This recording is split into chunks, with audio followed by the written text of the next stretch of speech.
Hello, really? In a long time, so. Alright, I'm just starting up my closed captioning. Hello, everybody. There's probably nobody here, but... I see no faces popped up on there, but... There won't be. Local... Oh, okay. You will get only... Local word local lecture. My hello figure. Hi, hello. Hey, everybody! Welcome in. So give me 1 second. My closed captioner logged me out for some reason, which is very bizarre. Greetings and salutations, everybody. Galahad bundle. So, with special guest, that's right. Yeah, actually, you know what I could be doing? While I'm trying to get the CC up, let me introduce real quick. This is Chris Baker from the Department of Public Instruction. And actually, so he's from DPI, that's why he's here. I don't know why I'm looking over here, I'm still off camera. But since I'm going to do a little tech support here, maybe he would like to introduce himself and maybe why we're talking about flow today, because there's a couple options and he really wanted to do flow. Gas chicken farm. Awesome. Yeah, somebody did say the game volume is kind of loud too. I don't know how to... Oh, okay, I can just give me 1 minute. I'll work on that. You can talk. They can probably still hear you. Can you guys still hear me? Y'all still hear me? Reasonably, at least, until we fix the game volume? Chicken farm shout out. Wow. Yes. Okay, cool. Well, thank you all for welcoming me into the space. As Krista-Lee mentioned, my name is Chris Baker. I am a public library consultant and games and learning consultant with the library services team of the Wisconsin Department of Public Instruction, which I don't know where everybody is from, but in Wisconsin, the Wisconsin Department of Public Instruction is our state education agency. So in other states, it'll just be called the State Education Agency. Here in Wisconsin, it is Department of Public Instruction, aka DPI. So if you hear me say DPI, that's what we're referring to. But and I'm specifically seated on the library services team. And like I said, I have the role of games and learning consultant as well, because we'll get into it a little bit as we kind of explore this and as I listen to some of your questions, and as Krista-Lee and I chat today, we stand the Department of Public Instruction in this household. Heck yeah.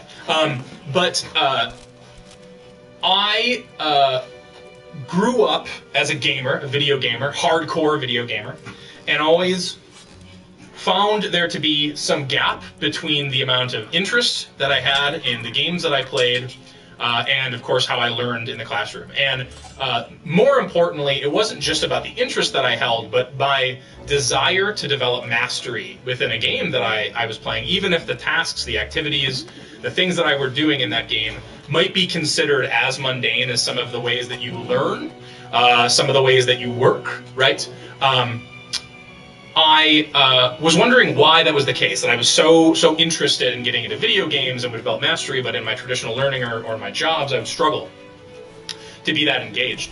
And so when it came to about high school, college, I started to study a little bit more about, well, what are the things that are the structure with which I am developing such interest in this game? What are the things what is the setting that I'm playing in? What are the identifiers, the mechanisms that surround like a well-made video game that will put me in a mental space to want to develop mastery? And where are the gaps between that and maybe my traditional classroom structure? And so it was in 2012, 2014, I was getting my first master's degree, which is actually a master's degree in theater pedagogy. So I come from the theater background, whole theater world, and I decided to write my thesis for that about video games, learning, and society. And that was where I really started to study first positive psychology and Mihaly Csikszentmihalyi's flow state, and really sort of latched on and identified the fact that this flow state was the reason why in these games, these well-made, interesting problem spaces, these virtual safe spaces, these games, I'd be so compelled to try things, to learn things, to challenge myself, even to do sometimes mundane tasks by all accounts.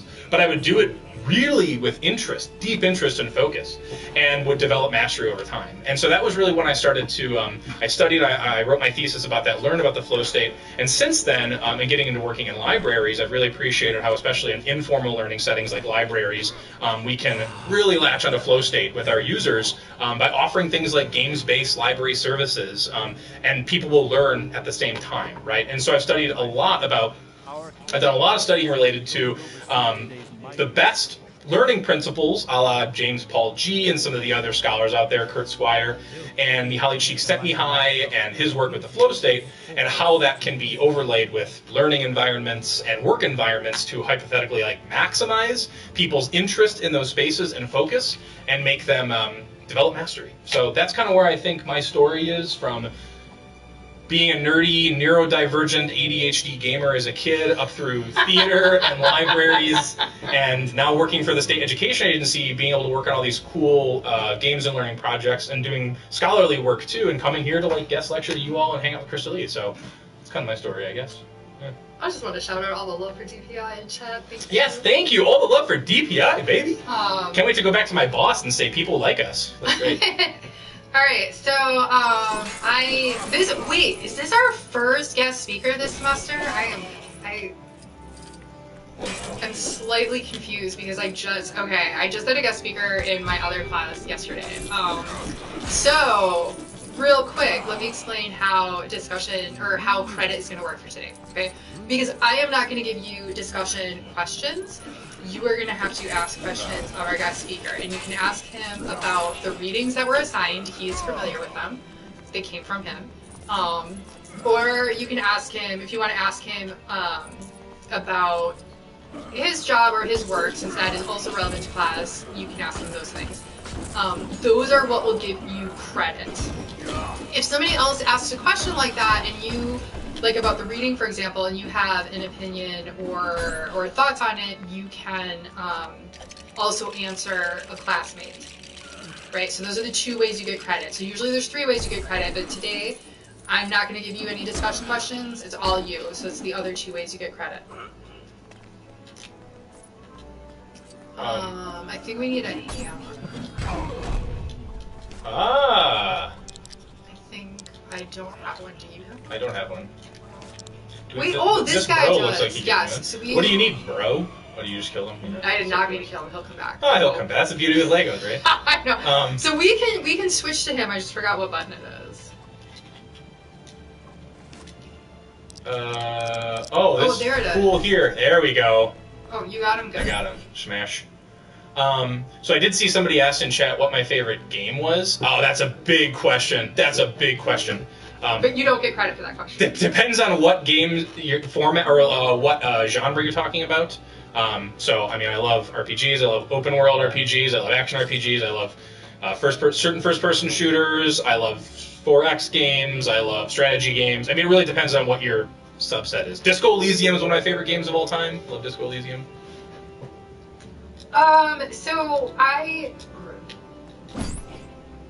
In one of our readings, one of the requirements of flow state was not being able to comprehend what you were doing in the flow state. Sure. So when you say you want to implement that into learning, how would you tackle the problem? Right, so I presume the question then is, one mechanism for which Mihaly Csikszentmihalyi would say that a successful flow state means some loss of consciousness or some lack of awareness of what you're doing. Which is different than comprehension. Right. So I think I was getting confused by the question. Yes, exactly. And so I think I think the problem maybe you're asking is how in an educational setting or in a learning or work setting do you create a curriculum or a class structure that activates flow state in its users and its learners to a point where they maybe lose some sense of self-awareness or consciousness, but are still able to benefit from all of the sort of secret powers that come from being in the flow state, if that seems like what was being asked. And I would say that that's going to be a subject-by-subject basis to some degree, too. I think the interesting thing about flow state, and this is one of the big pieces of the 9 steps of flow, is clear goals every step of the way. So I think it's really goal-oriented, the way with which we design classrooms. So it really depends on what your goal or your target is, and then you can start designing the curriculum and the class structure to maximize the possibility or the ability for the students to get into a flow state, depending on the subject, depending on what the goals are.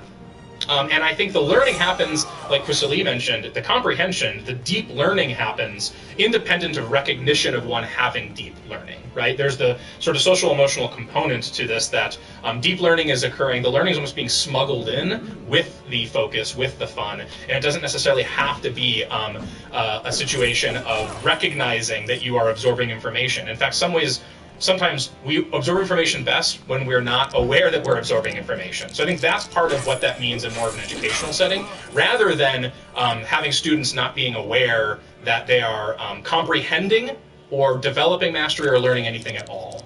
So I hope that kind of answers the question. I actually think that's one of the reasons why so many people claim that they learned nothing in school. Yeah, no kidding, right? Seriously. And every time I hear that, I can point out so many things. Like, let's start with, do you know what 2 + 2 is? Do you know how to read? Yeah, right? I don't know. I don't know what I'm supposed to do. Let's see. I'm going to break these things here, and they're going to... These people look like they yes, press and hold there it the rock, is. then hold aim to throw it. Great. Press and hold blank to do the rock, then hold... You got this, Krista-Lee. I think we throw it up there. So. Is it gonna fall on them? Well, it kind of fell on me too. But that's oh, I see. Now he's kicking off his chicken. Oh man, there's so many good questions. So here's the thing: there's going to be more good questions than what you can handle, and it's fine. Just totally. I would also say too, and I mean, I don't know how, but everybody's welcome to reach out to me after this or chat with me after this. I mean, I'm if people have questions they want further follow up, I'm happy to clarify or follow up with people afterwards. I am a public servant. I work for the state education agency, so I'm here for you with that. We can share contact information Groovy. offline. Groovy. I feel like that's a better option. Groovy. I feel like the idea of flow state is difficult to achieve in settings such as this. Achieving flow state is something that, and I can't see it, G-stream Oh, is, I can... Yeah, no worries. If it ever gets cut off, just let me know. We can Cool. see it there. Equal access to flow, are there social economic factors? Ooh, that's a question that I'm very interested in. So somebody asked, is there equal access to flow? That's a really interesting question that I want to touch on. Hold on, let me pop this out and we can read it.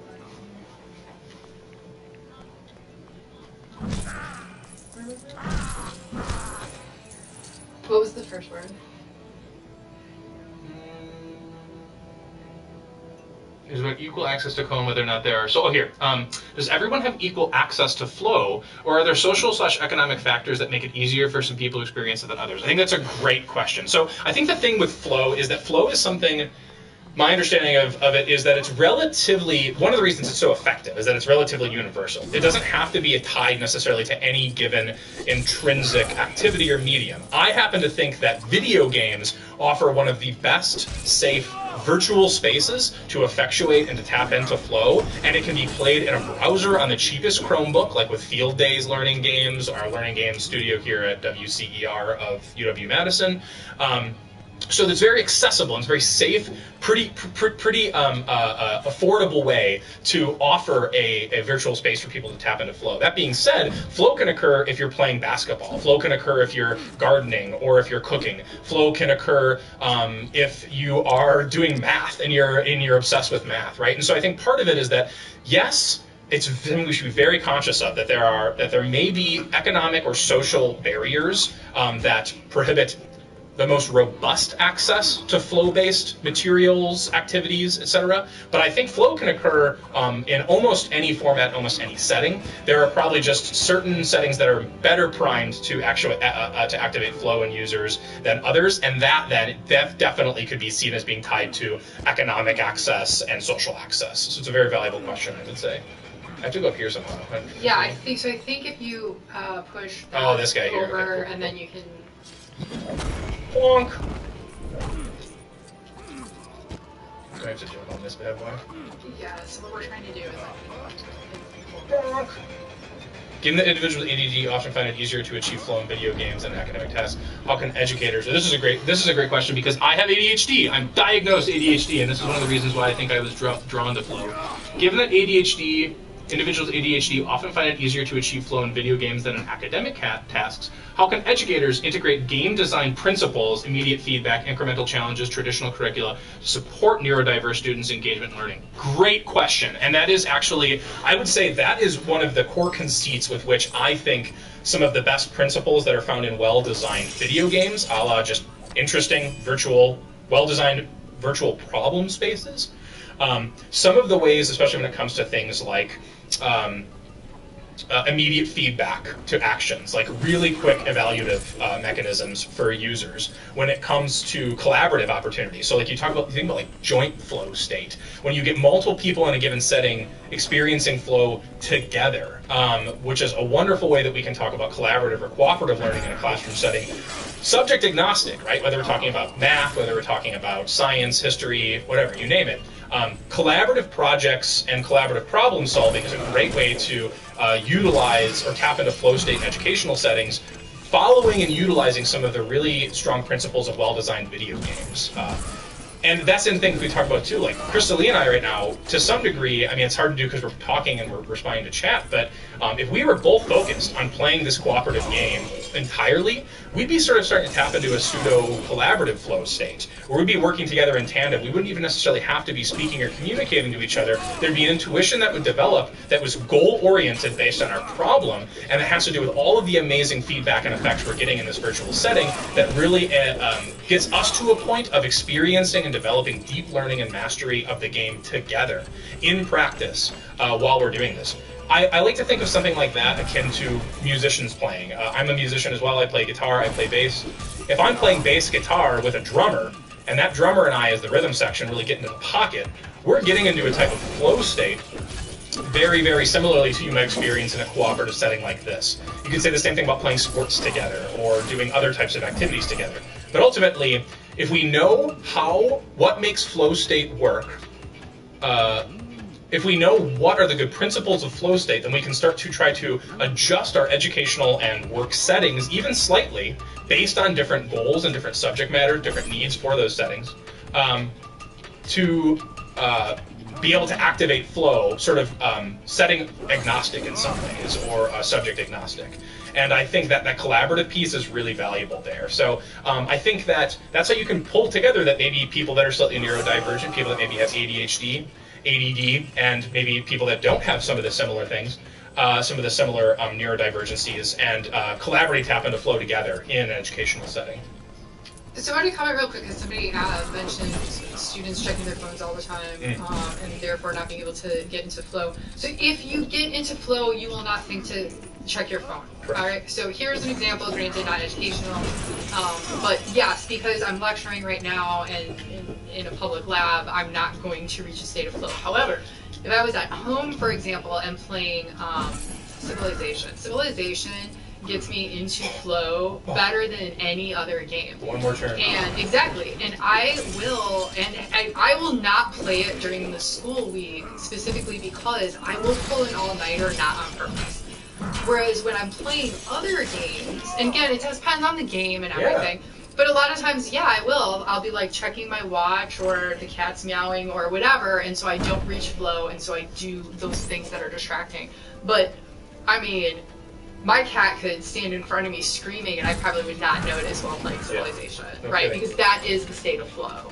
No kidding, exactly. And so I think it's part of this, to that end exactly, this then behooves, this becomes the responsibility of the educator to design these settings in the curricula where our students are falling into flow state and not recognizing it. That's where a lot of that loss of self-consciousness comes from when it comes to flow, is hopefully it's a well-designed enough learning environment or working environment enough by the people who design those environments that you're not asking, the student doesn't have to understand flow to tap into flow if the educator designs an environment that effectuates flow well. I think that's kind of part of the secret here, you know?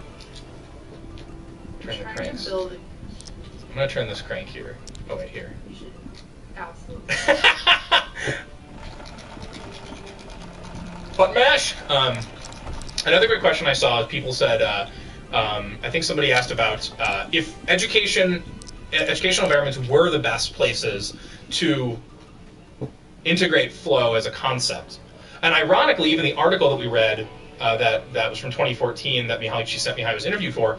He talked about that when they did their research, when they did their studies, they actually found that people tended to more fall into flow with the recreational or interest-based activities they do for themselves, whether they're artists, gardeners, cooks, whatever. First and foremost, right? Or in my case, like I'm a gamer, that's going to be my main flow output of the day. And then in work settings, ironically, better than they would find it, or more frequently than they would find it in educational settings. And I think that has to do a lot with they go into detail in the article about that too. About part of it is that, you know, with work, you're doing it every single day. You're often working together on tasks. They're often very specifically goal-oriented, and goals that are part of a larger structure that you're working within and living within for many years at a time.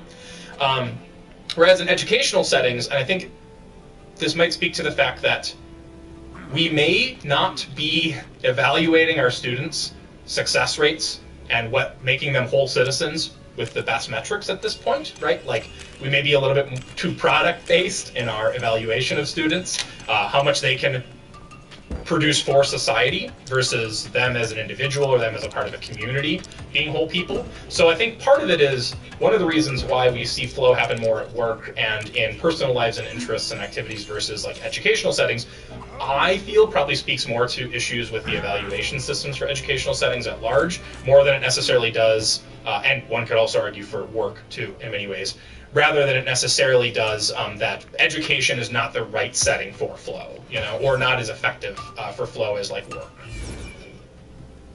Wow, I suck at that. Do you need me? I don't know what's happening there. I just failed at making a key. Oh, let me.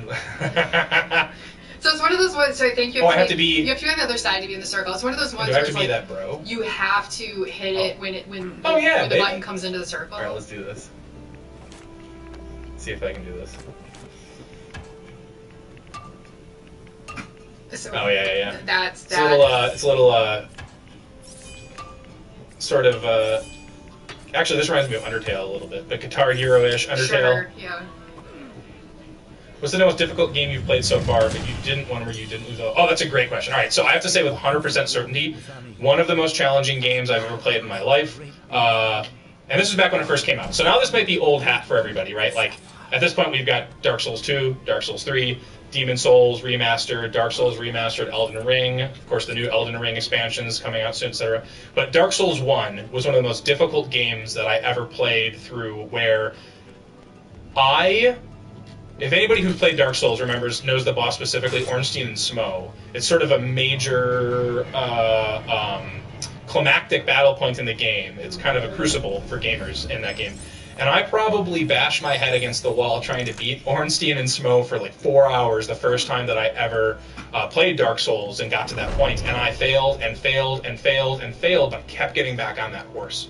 So the flow was happening in the most intense way for me, where regardless of my lack of success, I knew that it was right at the edge of my capabilities and the goal that I was trying to achieve, as long as I practiced, and it was enjoyable. And so I was happy to do that work. I was happy to fail, learn from my mistakes, develop mastery, and eventually overcome this boss, Ornstein and Smough. And when I did, I gotta say, it was one of the hardest bosses I ever played in my life and beat at that time. And I have rarely felt so satisfied. I don't think I've ever learned anything in a classroom setting that gave me that type of satisfaction like I did when I beat Ornstein and Smough. So how do I grab that? How do I tap into that in my learning or work and make myself both happy and satisfied, but also ultimately succeeding at really difficult tasks and developing mastery along the way?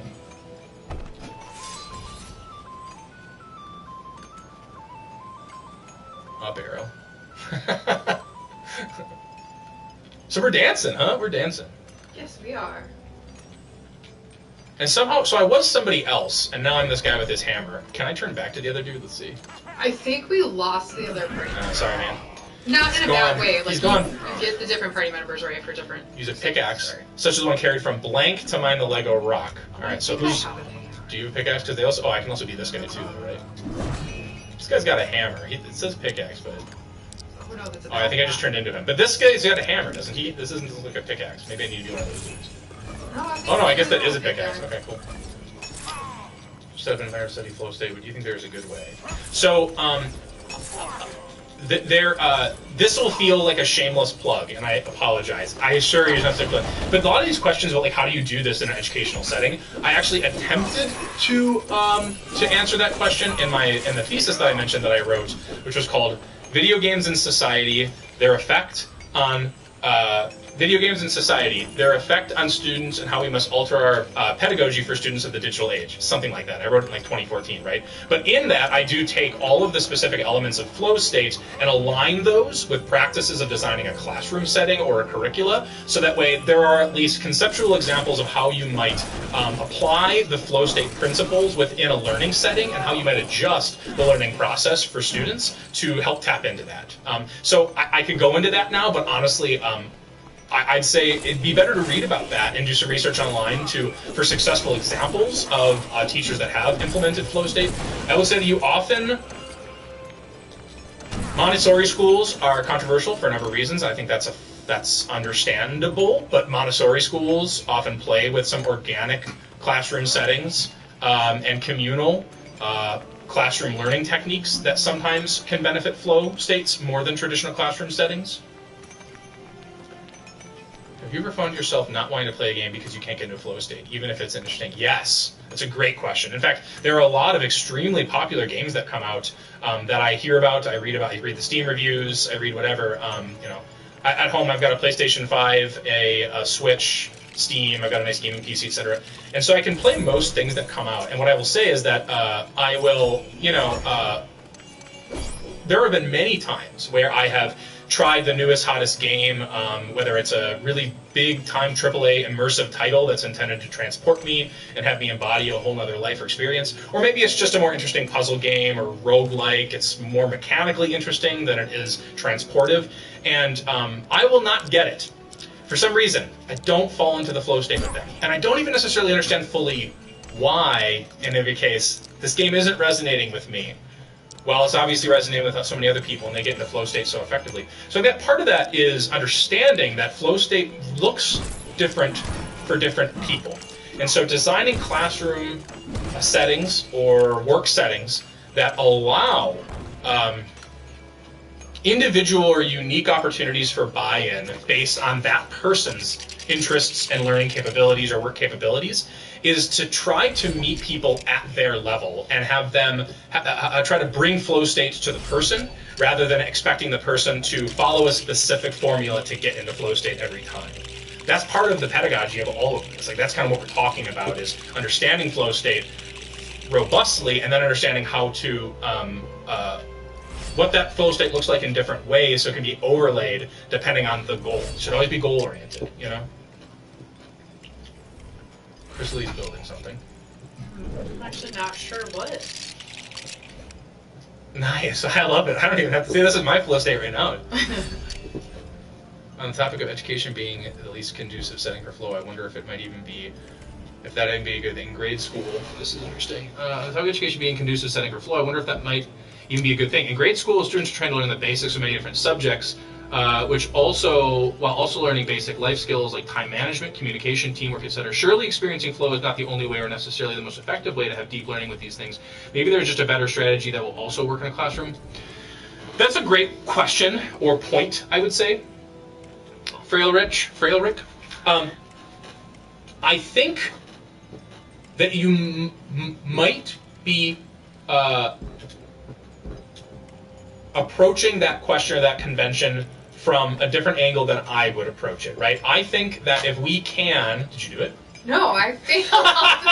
I think that hypothetically, when push comes to shove, flow state is a positive psychology concept that would likely still be the best way to develop deep learning and deep mastery even over those basic skills. I think it's creating a setting where even for those young people, when they're engaging with those basic life skills, when they're engaging with those basic ways of interfacing with society and learning how to communalize with other people, when they're learning how to be, it's just a social emotional learning piece, learning how to socialize. Then even in those situations, oh, is it me? I get to choose this stuff. What am I supposed to choose here? Oh, we both have control of this? Yeah, I do, apparently. And it says it's like money's going down there. That's what was happening. I haven't played Lego Hobbit in a very long time. Was I screwing you up? Yep. Sorry. It's okay. So in that case, I don't think it's necessarily that those things need to be at odds. Wait, and I would offer hesitancy in that to think that learning those basic life skills or learning how to interface with society or develop social emotional learning skills as a young person, that is something that flow would get in the way of or cause more issues. I would hesitate to think that the concept of flow state and learning basic skills are at odds. I think that actually a really strong early K through 12 educational setting can develop all of those things while creating settings where flow state occurs naturally while they're learning social emotional skills, communalizing with each other, cooperating, collaborating, learning what their interests are, right? Like, I think that's a part of it too, is like you could have somebody who sucks at math and hates math but is like the best musician ever. They're the next Jimi Hendrix or something or whatever.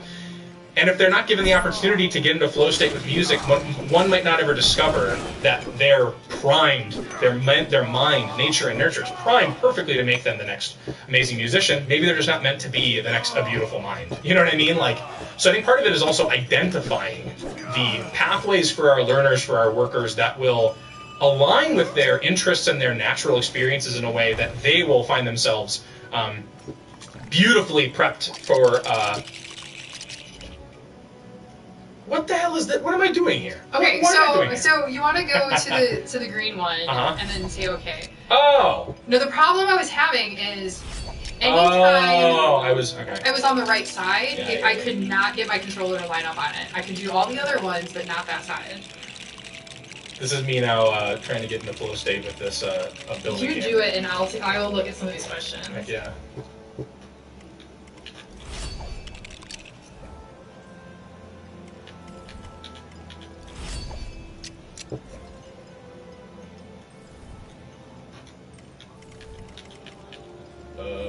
Wait a minute, I don't see this piece, do I? Yeah, What is it? it's right there. It's in the green. Oh, doi. A doyoi.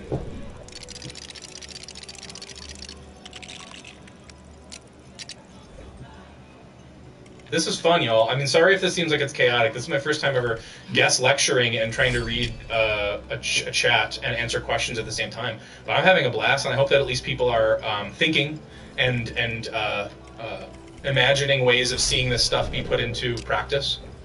So here's an interesting question that I think we can talk about. How do you feel game designers place an additional emphasis on not only entering the flow state, but maintaining it for extended period of time? Do you feel as though this is what builds into games' addictive factor? Subsequently, how might a developer find that balance between addictiveness and breaks in which the player can space out their playing experience? Flow, there is a difference between flow and addiction. Those are two different states. Yep. And so I mentioned Civ earlier, right? And I very easily get into flow when I play Civ. However, I'm not addicted to Civ. When I'm not playing it, I don't feel the need to play it. I don't feel compelled to go back. I will easily, I usually only play it in the summer for the reasons I mentioned. Mm-hmm. But I do not miss it during the school year when I am not playing it. Right. I think there's a difference between a compulsion, which is what addictive games and tendencies, especially like microtransaction-based games or gacha games or whatever. I mean, I think there is a difference between, and that's the thing is, there's a whole very deep dissection into things like video game addiction, the idea of violence in video games, whether it has a negative effect on people, young learners, whatever. Like these are very. I know, so let me grab it. Why isn't it? See, that's the problem I was having. Something's borked. Plus, I don't know if this just gives us more coins or what, or gems or what. But right there's a lot of study into those things. Those are sort of almost entirely different studies of psychology to focus on or to delve into, and that intersection or that overlapping then with games. Because of course there are games that are designed specifically to prey on individuals that have compulsive personalities. I think we know this at this point. We know it's a huge issue in the video game industry. The idea of FOMO and gacha games, and the idea of like a whale, the white whale, of looking for that one individual who has a lot of money or is willing to spend hundreds of thousands of dollars on microtransactions in a game. That balances out for the game developer all the people who play for free, right? They get that one white whale. Those are compulsions. And I think flow state doesn't necessarily have to be an addiction or a compulsion. In fact, really oughtn't be based on addiction or compulsion the way that those types of video game experiences prey on human emotions like that. So I think that's another interesting, to Krista-Lee's point, exactly, very important thing to differentiate in terms of the flow of Civ and the compulsion to play Civ, the addiction to play Civ, that it's starting to interrupt the rest of your life. Then that becomes really civilization, or the flow state that is gotten within that game, is really more of a symptom and not the cause at that point. And it's talking about identifying what the cause is. I don't know what I'm doing, but I'm not going to use that. Oh, that kills you, huh? Oh well. Just one more turn. That's right. I think that was necessary, though. Hey! Not your death, but I mean pushing them off. And I'm not entirely sure why, but we are clearly...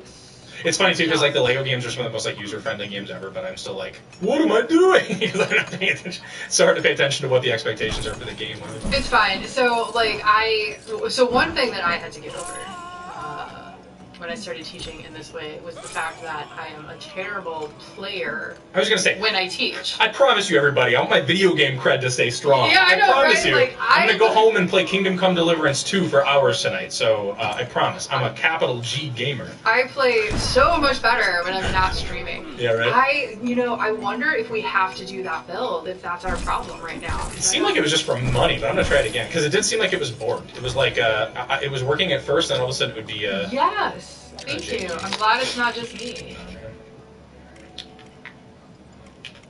See, it's weird because like then I try to go up to the blue, and it's like making me stay on green. Yes. Do we have to do this together? Is that the problem? Is that what it is? So I'm going to choose...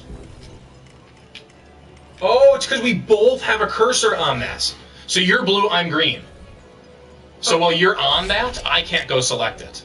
Oh! We figured it out. Oh my god! We're Okay, gonna start yes. over. Alright, yeah, let's do it. Start over. Alright, I'm blue? I think you're blue. Let's see. Alright, I'll let you move first. Yes, I'm green, you're blue. Okay. So if I go to... So blue, yeah, see, exactly. Alright, we got it. So I just have to stay away from whatever the right thing is, and then you should be able to access it. Or if you're on it, just hit X. Yeah, what are they thinking with this? See, this was weird design for collaborative flow state. I do not like it. Can flow state last more than one gaming session? I would say no, and I think that's kind of the very nature of how flow works. It is a process, and flow is something that I think occurs during that gaming session. It can occur multiple times with the same game, of course. So when Krista-Lee sits down and plays Civilization for this weekend, she'll fall into flow state that weekend, right? Once she's finished with playing Civilization for the night, hypothetically that flow state as it related to developing deep mastery, learning, being on the edge of one's seat, being at the edge of the capabilities of one's actions. Is it this one here? Yeah. Okay. Oh! Shoot, I was wrong. It's this one. Oh. Okay. That occurred for Krista-Lee, like, while she was playing Civ during that setting. However, after that, once she's finished with that, that flow state, if you want to call it that flow state journey, over. That learning has occurred, that experience has occurred. Then from there, it's a matter of, what the heck is this? Okay, cool, I got it. Okay. We're mining now. Then the next weekend, Krista-Lee sits down and plays Civ, a new sort of flow state journey would occur within that. That's another thing, that's actually a great question, because that's a really interesting way to think about designing classroom settings or work settings. It's less about this whole grandiose macro goal of what you will learn at the end of the semester. I think that's the wrong way to think about it. How do we get flow state to make sure that this person over the course of a semester has flown enough that by the end they know X, Y, or Z? It's really about those individual experiences. How do I set up this curriculum so that I get my students collaboratively into this flow state setting on this given day with this subject, with these activities, with these sub-goals? Hypothetically, a well-designed curriculum will, over the course of that semester, those flow states that kids keep getting into over the course of the semester will learn to that deeply developed mastery that will ultimately mean meeting those learning objectives for the whole class when you get to the evaluation piece at the end. Helldivers 2 best co-op. Dude, I definitely got into some flow state with Helldivers, not even thinking about what I was doing. I was fighting off bugs and robots as I played it with my brother. It's a great flow state game. How many do you think you think affects flow state to somebody? About games I play, I find that my team is very involved. I can flow state very easily. Well, that's really interesting too. I think there's actually a little bit of a generational difference too. So Kurt Squire, who used to be at UW-Madison a long time ago, brilliant person when it comes to writing about games and learning, and like with James Paul G and a lot of these other individuals that sort of started creating the first suites of language that we use to describe these systems that we know occur, these learning systems that occur. They did. Yeah. Oh, perfect. So you all know James Paul G. 13 principles. The 13 principles. So like that's the 13 principles. I would say if you think about flow and the 13 principles of James Paul G, you see that there's a lot of overlap, which should make sense to everybody here, I would think. But Kurt Squire said, and I'm paraphrasing a little bit, the technologies that we grow up with define us. And I would actually take that one step further and say the technologies that we grow up with define how we learn. So young people that grew up with color television for the first time learned in a little bit of a different way based on that technology than those people who didn't have color television. You might think that sounds silly, but think about now being able to see whole new things in the world in color that you never got to be able to see before. That'll affect how you think and learn about things, right? Think about the first people who had the internet versus those who didn't, right? First people who had cell phones versus those who didn't. First people who now are going to be using the most advanced forms of AI in 10 years versus 10 years ago, those learners, right? So the technologies that we grow up with definitely, I think, affect and define, in many cases, how we learn. To that end, Krista-Lee and I grew up in a time period where a lot of gaming, virtual video gaming, was done as a solo experience. That was a lot of the point, was the solo experience. More young people nowadays grow up with competitive online gaming or collaborative or cooperative gaming being more of the norm or very popular, whether we're talking, Marvel Rivals is the new big hit on the scene, Overwatch clone, Marvel Rivals, whether it's Marvel Rivals, whether it's Call of Duty, Fortnite, PUBG, whatever, right? Like, a lot of these kids, Roblox, Minecraft, are growing up with gaming. For them, it is a collaborative communal experience. It is really not something they like to do or enjoy doing in many cases as much solo. Krista-Lee and I maybe grew up playing Final Fantasy VI on our PS, or on our Super Nintendo. I will tell you, I don't like competitive online gaming. It gives me anxiety. I hate being burned and being crushed by 14-year-olds that are so much better than me. So I don't get into a flow state when I'm doing competitive online gaming as much. I love the solo experience. I like to do it how I like to do it. I think it'll be different between now and today's learners. So that's even something that I think consider as a modern educator, is how that might affect. So I'm actually going to jump in here because I recognize that all of that is true, but I think that something that gets forgotten sometimes is the socioeconomic factors. Good point. So I did not grow up gaming. I did not grow up with a computer. Now I'm not like so old computer run around. Like some of my classmates had computers, and that was not accessible to me. And so I actually, part of the reason I am probably a game scholar is because this was like the thing I could have. The rich kids had these things, and I was always like, I mean, I played a little bit because, like, if I was at somebody's house, if I had a friend, whatever, like, there were cases like that. And so I really became a gamer, not gaming solo, because I didn't have any solo access. See, look at that. So I even made a presumption. You see that? I even made a presumption about Krista-Lee's gaming background because we're similar in age, and I figured we probably had a similar thing. But that's such a good point. Like, the socioeconomic factors, where one came from, what one's experience was, those are a lot of times what will affect how somebody learned, what are the best ways in which they get into flow state or enjoy doing games. Like, that's a great point. Yeah, so just because now I want to share this fun story, it's only tangentially related. But yeah, so I had so little access to that stuff that I did my undergrad here, and when I started, I took Calculus 222 as a freshman, and I almost failed. Not because I was bad at math, but because the professor was emailing all of the homework out, and I didn't know what email was. See, right? Like, that's huge, though. Think about that. And this is where, as a librarian, as somebody who works for the state education agency, that is everything. The digital divide and the digital literacy gaps that occur between rural and urban areas in many cases, more resourced versus under-resourced areas, is everything when it comes to this. And I think the thing that I like about the concept of flow state is, hypothetically, an educator can figure out a way to tap into flow state or design environments that will offer their students the best possible chance to get into flow state and develop deep learning and deep mastery, hopefully, regardless, or I should say, despite maybe some of those gaps, because not everybody's going to be able to afford not every school is going to be able to afford the nicest technology, and not every household is going to be able to have a PS5. Like, I value all these things so much. As a librarian, I want every library to offer checkoutable PS5s. You know what I mean? Like, have a robust Steam account. I want every library in the world to be able to offer kids and young people and adults the chance to play whatever expensive games are out there, regardless of whether they have money in their house or not, right? I think so. That I also then really value how informal learning settings can supplement with some of these media-based interests and recreational experiences that, like, the classroom or the household maybe shouldn't have to do or can't do. Get wrecked, noob. 12-year-old destroying the whole lobby. Yeah, no kidding, right? That feels bad. I picked up this big hammer. And so I feel Break like something. It's probably necessary for something. I love that I've also got this, this mace here. This flail, I should say. Oh! I don't know where I got this, but I'm digging it. That's a new character. That's what happened. Hey. So apparently the big hammer puts out the fire, because that makes sense. Big hammer puts out fire, yeah, no, I think that happens in real life, too. Chasing flow can sometimes take away from a game's overall experience if the enjoyment depends on only hitting a groove. Games with rich narratives or strategic pauses may not always induce constant flow, but still offer meaningful engagement. A balance between flow and varied gameplay keeps things engaging. Totally agree. And again, I think that's also part of it too. Is like, it's not like flow necessarily has to be viewed as something that is like, gaming starts, flow starts at this point in the game, and then goes over this arc, and then flow ends, and you're done with your gaming experience, right? When I'm playing Red Dead Redemption 2, flow will take place in different ways and in different facets over my experience. Sometimes it is watching Arthur.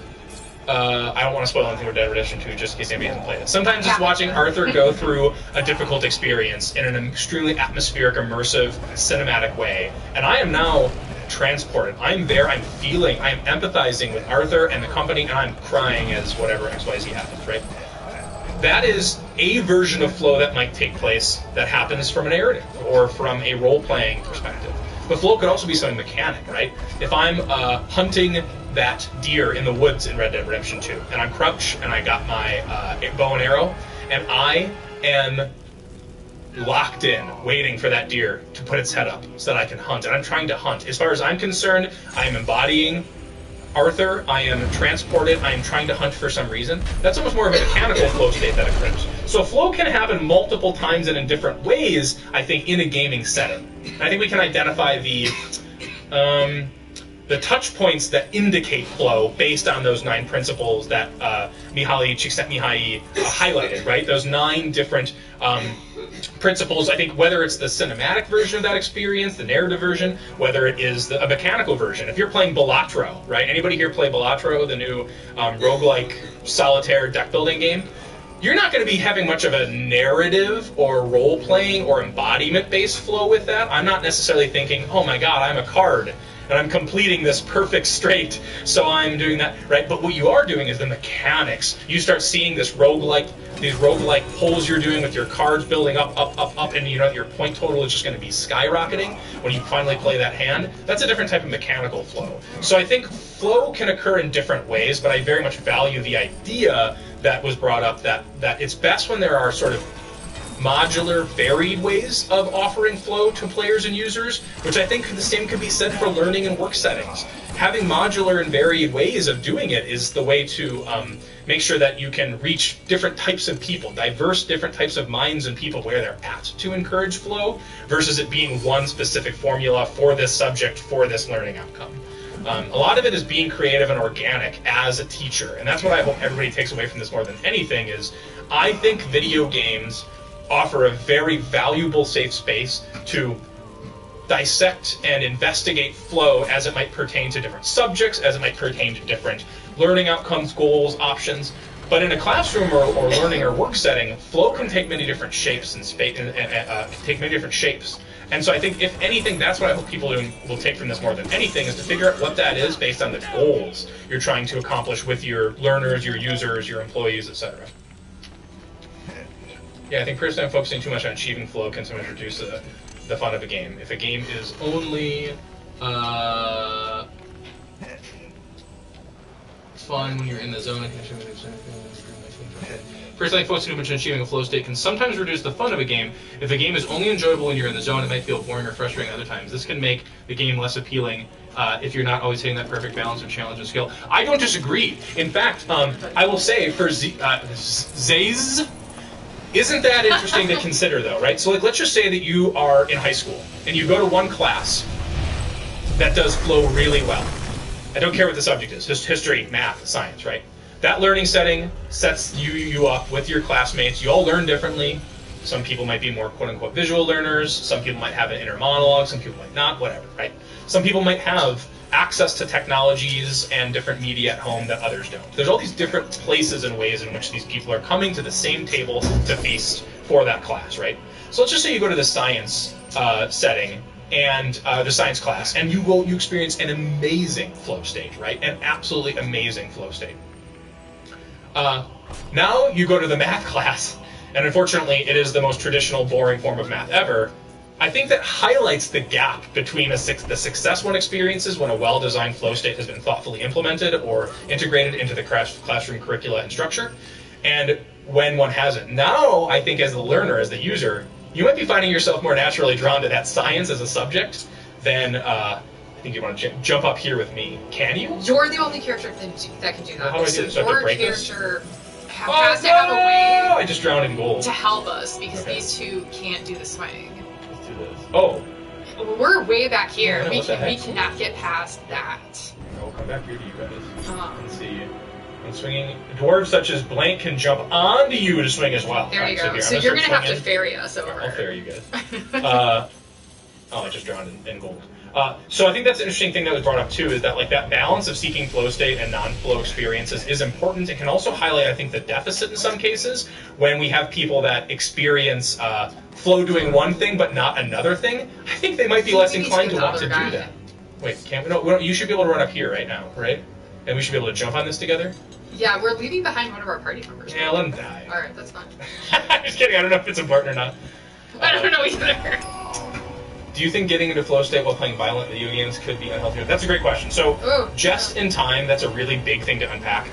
Most of the science, I've done a lot of deep diving and research and writing about video game violence and the potential effect on young learners.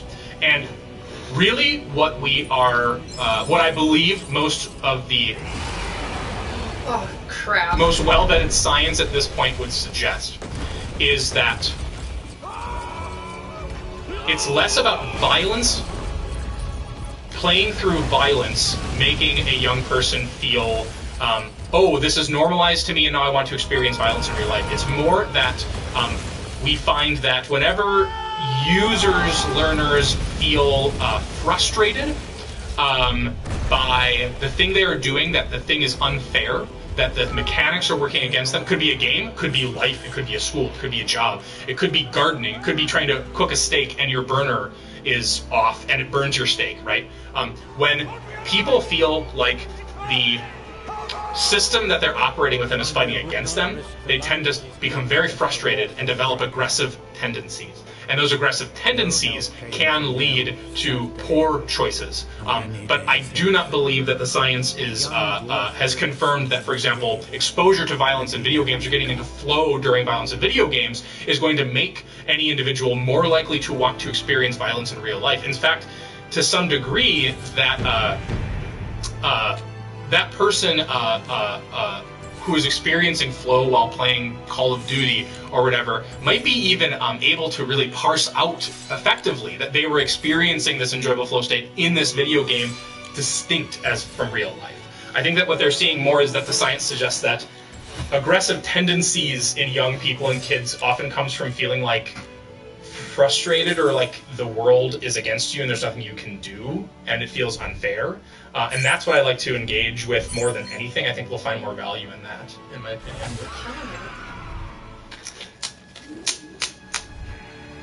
You're actually doing better than any of the other kids. Am I? I have no idea what's happening. It's so hard to. I will tell everybody, this is my first time streaming. I'm having a blast. It's so hard to play even a Lego game and answer questions about flow state at the same time. To try to be like academic and stuff like that too. Honestly, because I understand it's very hard, which is also why I'm very careful about the games I choose. Totally. You are absolutely killing it, and this being your first time, like you are doing so good. You're doing so good. You guys are gonna have me back. No, I'm just kidding. I will have you back every semester if you come. I love it. I love it. I love it. This is my world. This is where I want to be. Somebody just said Balatro again. Funny. Nice. Yeah. Yeah, Balatro is good. So, okay. So, just to let you know, chat will probably start slowing down, and you'll also notice, like, less than half the cast is still here. We're already almost, yeah, wow. Yeah. This time, we'll say this time flew by. I could talk about this for hours. I love now we're hobbits, too, and I get to terrorize my comrades here. Oh, yeah. Am I Bilbo? You are Bilbo, yes. And I look like I'm Frody? Frody Bodie? Little baby Frody boy? No, but shouldn't we not be? Well, maybe I'm really young Frodo. Oh, maybe. Right?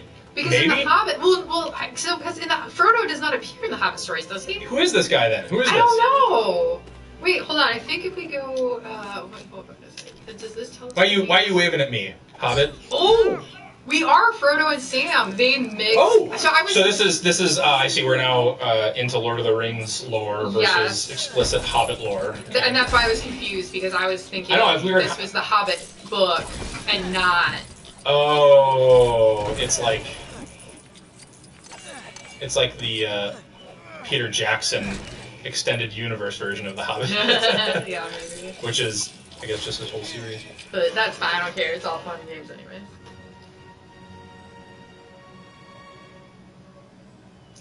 So the game is not the strongest dynamic and mentality development, but a good tool of education. So game is not the strongest dynamic and mentality development, but a good tool of education. Yeah, I think that's fair, Faust. I mean, like, I don't necessarily think video games are the best way to learn everything. In fact, I think if somebody did tell you video games are the best way to learn or develop skills and masteries with everything, I would probably, even as a capital H, capital G hardcore gamer, I would probably think that person was foolish and incorrect.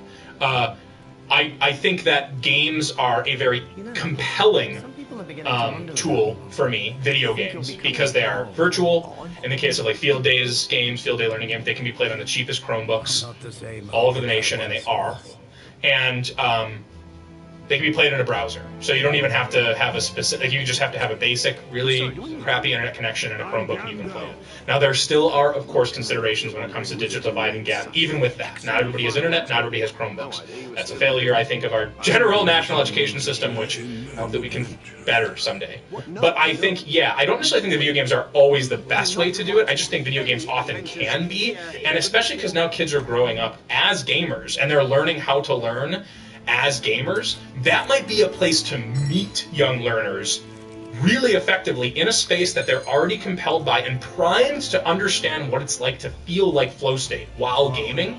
And if we can then kind of subtly smuggle in the learning, the subject material, the learning outcomes, the goals into well-designed video games, that might be an awesome way to meet a lot of diverse learners in where they're at, where they already have some mastery and some comfort, and they will get into flow state easier, learn those things, enjoy it, etc. But I don't think it's a universal tool or solution for everything. I just think it can be a compelling solution. Flow state is something that's more universal than video games. I just think there's a lot of crossover with James Paul G's principles, flow state, and well-designed video games, commercial or otherwise. We did it, dude. Who am I now? Why am I bald? So and I've got. Well, I am bald, but you know what I mean. Why am I bald in this game? You know this. You know the stories, right? So that's I do. The part where Gandalf invited all of the. Oh, this is where all the bros come in and feast. Yes, that's where we're at. So what do I need to do here? I can be. So I think I'm Bilbo and you're one of them. I'm Gloin or Floin or Schloin or Glondor or Stranded. Here, and usually doesn't that mean I have to do my hammer, but it's not working. Maybe I have to get. Oh, is something making it separate here? There's a little this thing here is the wedge on the right is keeping it down. as a sort of potentially while the flow state experience of video game is concerned about child potentially associating violence, rewarding psychological states. Research doesn't strongly support this connection. Most children can distinguish between virtual and real violence with parental guidance and content monitoring because more influence factors in the game themselves. A balanced approach of appropriate limits. Game. Well said. Well said. Diskeet Neos. Yes, totally. I value that. Yeah. So did we talk about this last week or the week before? Honestly, you know what? This is why I shouldn't be teaching so many classes. Or was it my other class? And we were talking about the context in which a person comes from, right? And so I think that this was this class maybe because I think I was playing like Witcher, one of the violent games, and talking about how I have a certain reaction to when in Witcher they do a close up and you behead somebody. No, it wasn't Witcher. It was This War of Mine. Oh, wow. Oof. So we talked about this in This War of Mine just a week or two ago, and we were talking about how people have different reactions, they have different contexts from which they come from, and where in This War of Mine you could have a situation where somebody could be like seriously triggered by the game versus someone like me who's never experienced urban warfare, and it becomes very different. So kudos to you bringing in prior classes. Yeah, that's a great. It really is. That's such a great point. Like, there are experiences, especially me being a white straight male. There are experiences that I have had in my life, or I should say, lots of experience I haven't had to have or deal with, that might make me enter a flow state, feel more empathetic with certain characters, feel more compelled to want to try things or do things, even in a virtual video game setting, than others that have had trauma associated with certain experiences, that have a different background or have a totally different story in their life that they've had, that they might really not be able to get into flow state with something that I might be able to get into flow state with. Violence is something to be considered within the scope of that conversation. Absolutely. Very, very well said and thought out. Oh, you did it. What did I do? You got that yellow thing off. Oh yeah, okay. That's what what we needed, but now I don't know. Do I need to be this fool? How do I change? Oh my god, I've got other weapons too. Oh my god. Hey, I'm so glad we made such good progress in this. I was so impressed. Yeah, this War of Mine, that's a heavy, heavy game. Whew. I love it so much, though. Yeah, it is a terrific It's so game. good. It is a terrific game. Oh, here, maybe this? Got it. And now we can do something with that. Yes. But the question is what we do with that. I can hit it with the hammer. It looks like the grippy thing, but we don't have that. I know. He's dead, man. He's gone. There's got to be one of these three people here that can do something. Oh, and it's okay. It's pretty easy to change characters. Yeah. So I also have these. See, I know 2 different weapons. You know that? I got this big old hammer. But I also got these little twin axes too. Who knew? Do you have anything? I pressed L2. Like you're Bilbo. Do you have anything? I pressed L2 to change my weapons. I'm not sure if you can. I don't have any weapons. Okay, let me just beat the other guy for a little bit. Oh, maybe it is. Oh, you know what? I wonder if it's like one of those jump on each other's backs things. How do we do that? You get close and you do circle and then square. Oh, oops. Here. Can you just throw me up there? It's chaos. Cool. Well, we still got 65 people apparently watching.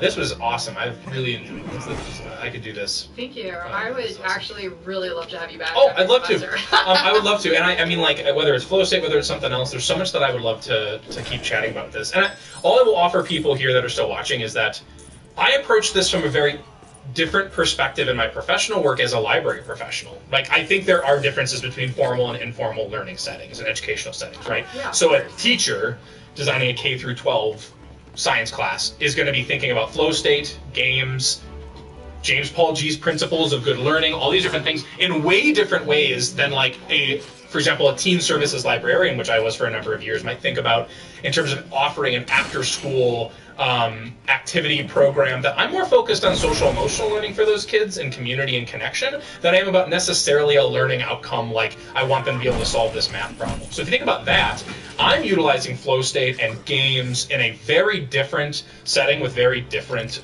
goals than a teacher might be. And that's the beautiful thing, I think, about flow state. If we as educators really embrace it and understand it, you can make it really multifaceted depending on the setting.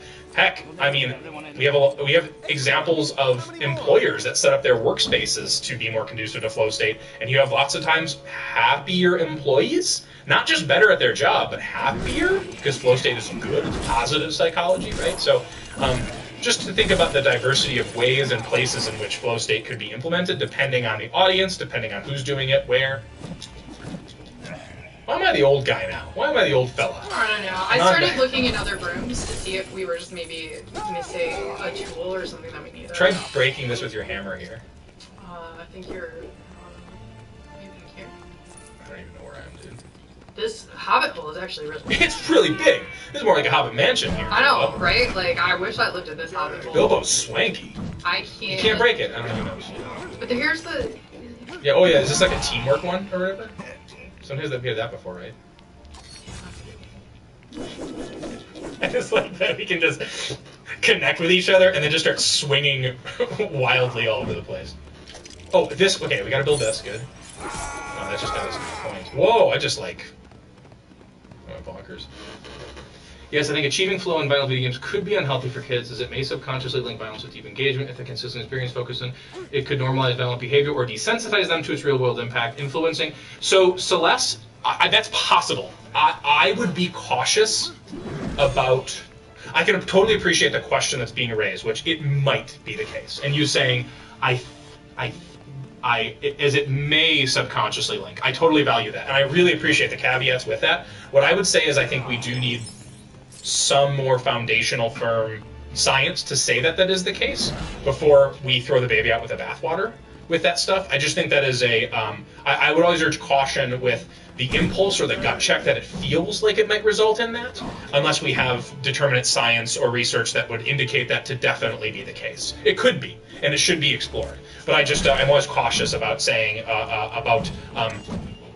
like I said, kind of throwing the baby out with the bathwater, saying, I have this gut check, or I think it could do this, so maybe we should avoid X, Y, or Z. I think they all are very worthwhile to investigate. But it's a great thing to raise, and I think it's a valuable thing to consider. Something having to do with this lock here, let me tell you. See, this is the thing I was thinking. Something with the metal that matches, that's here. Maybe it is a different color, though. That looks silver. This is kind of bluey. I actually think mechanically they're the same. Are they? Because in other games... It's like gold and silver. Right.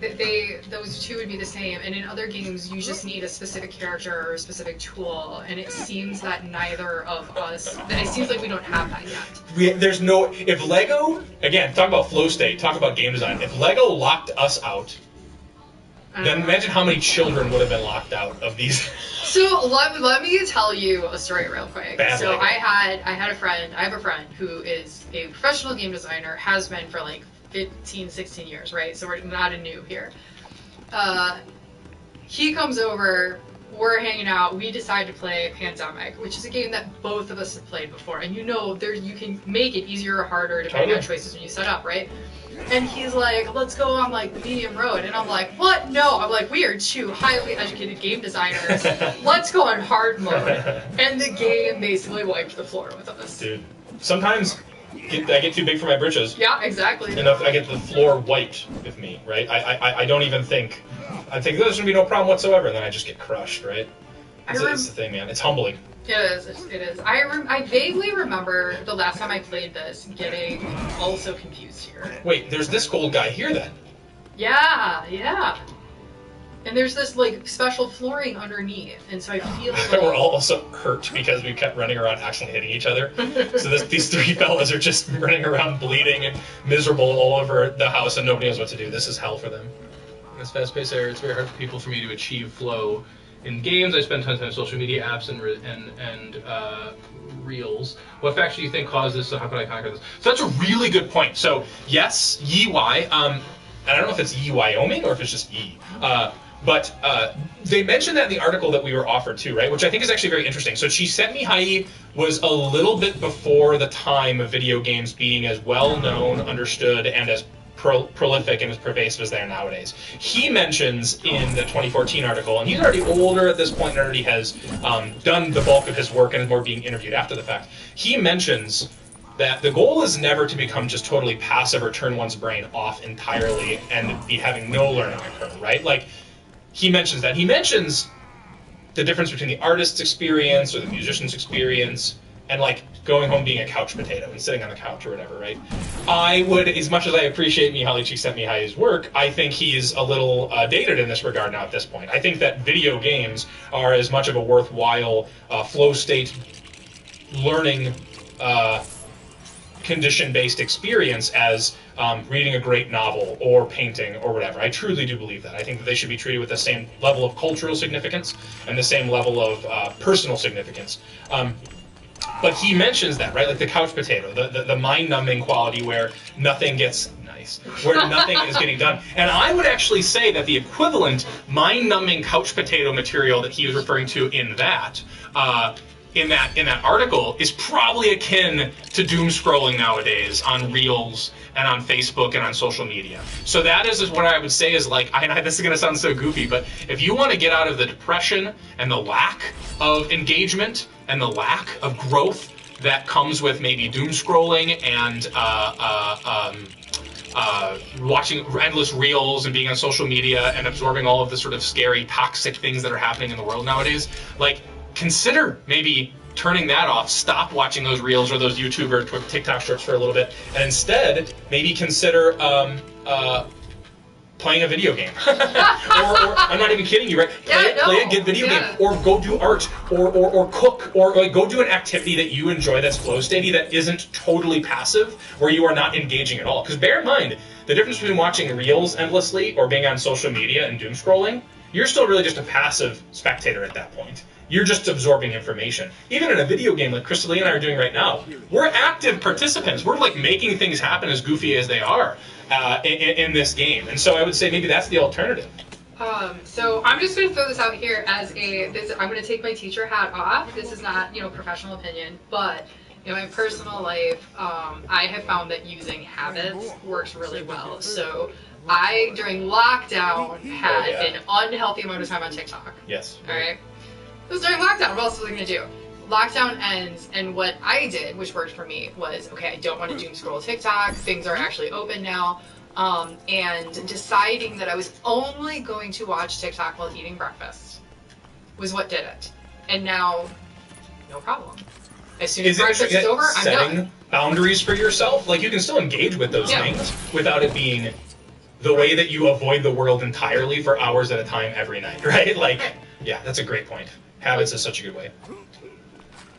Alright, so I did shoot a target, and now I think the's like a potion here or something. I think we need to make we need to make a potion. Because I think we're making food, because I just picked up cheese. Alright, great. So now we're together again. the whole, like, us getting along. Here's this milk. Where am I? Oh, come here, milk. Here we go. Everybody's hurt. Why is everybody so hurt? Cheese. Now we need cheese. You got cheese? I have cheese. Throw the cheese in there.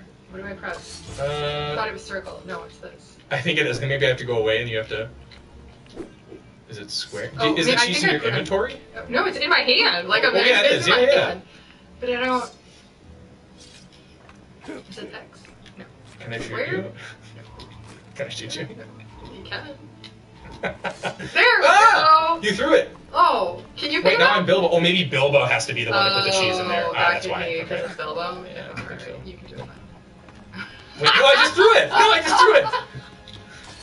Oh my god. So it's 3:42. If anyone doesn't have credit yet, class is ending in like 2 minutes. What do you think about Csikszentmihalyi's study that found high-flow teenagers reported lower levels of fun than low-flow teenagers? Wouldn't that make it harder to motivate yourself to get into a flow? That's a really good question. I think that's another part of it, right? Is that like the crux of all of this is we recognize that there is intense neurodiversity and intense biological differences in the way that folks' brains operate. There's also the nature part as much as the nurture part, and like what somebody's home setting is and all these other things. So there's going to be really difficult examples where it doesn't work for everybody, or at least doesn't work in the same way. And the idea that you might have these low flow teenagers that they're struggling to get into a flow state, they're struggling to motivate.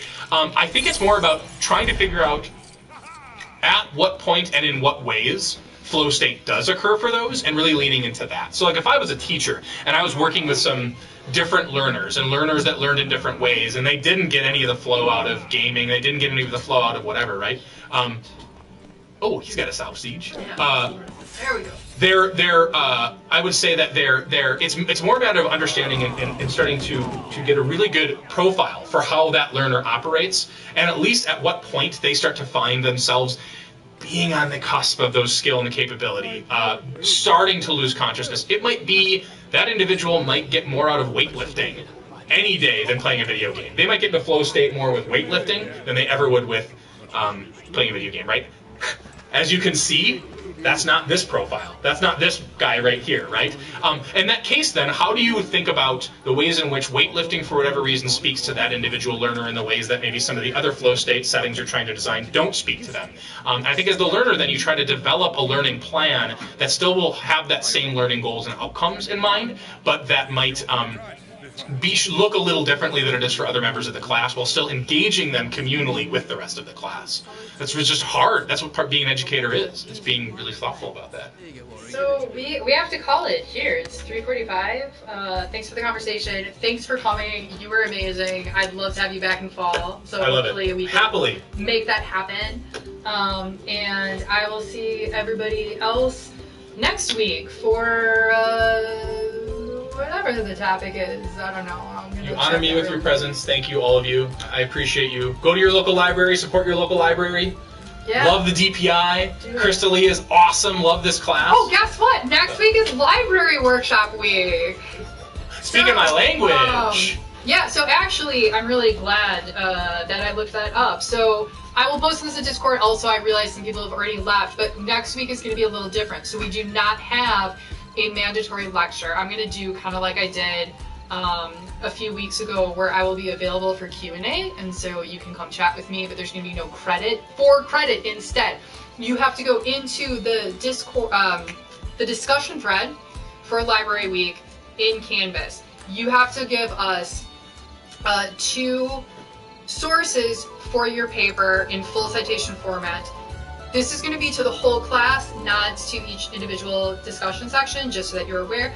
And the purpose for this is, 1, you need sources for your paper, and then 2, you will now have a database of over 100, possibly 200 different sources that you all can use for your papers. You will still have discussion sections and credit for your discussion section, so just letting you know that.